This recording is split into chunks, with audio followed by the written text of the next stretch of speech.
చెలియా part 4. ఫోన్లో మాట్లాడిన చిన్న ఇప్పుడు నెక్స్ట్ స్టెప్ గురించి ఆలోచిస్తూ ఉన్నాడు. చిన్న అసలు ఎందుకు నేను ఆలోచిస్తున్నా, వెళ్ళి డైరెక్ట్గా అడిగితే అయిపోతుంది కదా అని అంటూ ఇంట్లో నుంచి వెళ్తాడు చిన్న. డైరెక్ట్గా క్రిష్ ఇంట్లోకి వస్తాడు. చిన్న క్రిష్ ఇల్లు పక్క పక్కనే ఉంటుంది. ఫ్రెండ్స్ గ్యాంగ్ కూడా అక్కడే ఉంటారు. అప్పుడప్పుడు కలుస్తూనే ఉంటారు. చిన్న కాలింగ్ బెల్ కొట్టగానే క్రిష్ డోర్ ఓపెన్ చేసి చిన్న రా లోపలికి అని అంటాడు. అస్సలు ఎక్స్పెక్ట్ చేయలేదు నువ్వని. దీనికే ఇలా అంటే నేను ఇప్పుడు చెప్పేది నువ్వు ఇంకా ఎక్స్పెక్ట్ చేయలేవేమో. ఏంటి చిన్న? ఏం లేదు, నీతో కొంచెం మాట్లాడాలి, బయటికి వెళ్దామా అని చిన్న అంటాడు. సరే, ఒక 5 minutes రెడీ అయి వస్తా అని క్రిష్ అంటాడు. నిత్య కాఫీ తెస్తూ ఆంటీ గారు ఎలా ఉన్నారు చిన్న?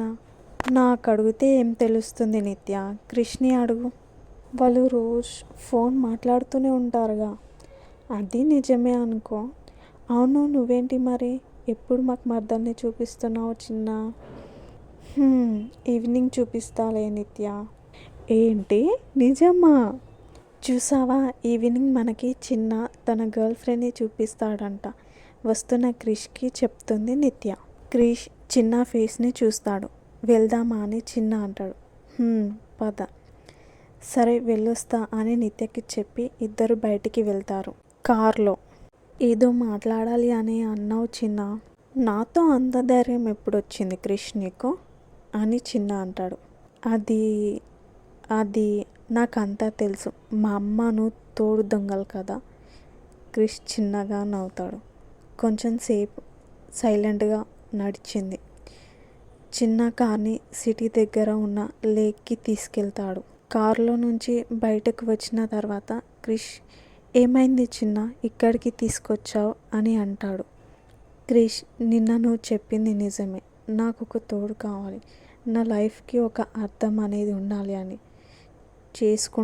పెళ్ళి చేసుకుంటా క్రిష్ అని చిన్న చెప్తాడు. ఎంత గుడ్ న్యూస్ చెప్పావు చిన్న, ఇక ఎవ్వరూ ఆపలేరు నిన్ను. చూడు పెళ్ళి ఎంత గ్రాండ్గా చేస్తానో, ఊరు చెప్పుకోవాలి. అర్జెంటుగా ఆంటీకి కాల్ చేసి లేదు డైరెక్ట్గా స్వీట్ తీసుకెళ్ళి ఈ హ్యాపీనెస్ని షేర్ చేయాలి. పద చిన్న. ఒక్క నిమిషం క్రిష్, పెళ్ళి చేసుకుంటా అని అన్నా కానీ ఎవరిని చేసుకుంటా అని ఇంకా చెప్పలేదు. ఎవరిని చిన్న? రిలేటివ్స్లో ఎవరైనా ఉన్నారా లేదా మన ఫ్రెండ్ సర్కిల్లో? మీ మదర్ సోనునా అని క్రిష్ అడుగుతాడు. కాదు. మరి ఎవరు? కాలేజ్ మేట్సా, స్కూల్ మేట్సా? కాదు. చెప్పు చిన్న, నేను వెళ్ళి మాట్లాడతా అని క్రిష్ అంటాడు. క్రిష్, నాకు మాట ఇస్తావా? ఏ అమ్మాయి అయినా సరే నాకు ఇచ్చి పెళ్ళి చేస్తావని మాట ఇస్తావా అని చిన్న అడుగుతాడు. పక్కా చిన్న, నేను మాట ఇస్తున్నా. ఎక్కడున్నా సరే నువ్వు నాకు ఎంతో చేసావు, నేను నీకు ఇది చేయలేనా? చెప్పు చిన్న, ఎవరు ఆ అమ్మాయి చెప్పు అని క్రిష్ అంటాడు. ప్రియానా? బీటెక్ ప్రియానా? ఆ అమ్మాయికి పెళ్ళయింది కదా అని క్రిష్ అంటాడు. కాదు. మరి ఏ ప్రియా అని అంటాడు. సడన్గా క్రిష్కి గుర్తుకు వస్తుంది. చిన్న, నువ్వు అంటుంది నిజమా? నాతో జోక్ చేయడం లేదు కదా అని క్రిష్ అంటాడు. నాకు నీతో జోక్ చేసే సిచ్యువేషన్ కాదు ఇది. అంటుంది ప్రియా, నా చెల్లి ప్రియానా అంటాడు క్రిష్. అవును, మీ చెల్లి ప్రియానే. తర్వాత ఏం జరిగిందో నెక్స్ట్ పార్ట్లో చూద్దాం. బాయ్. Wait for part 5.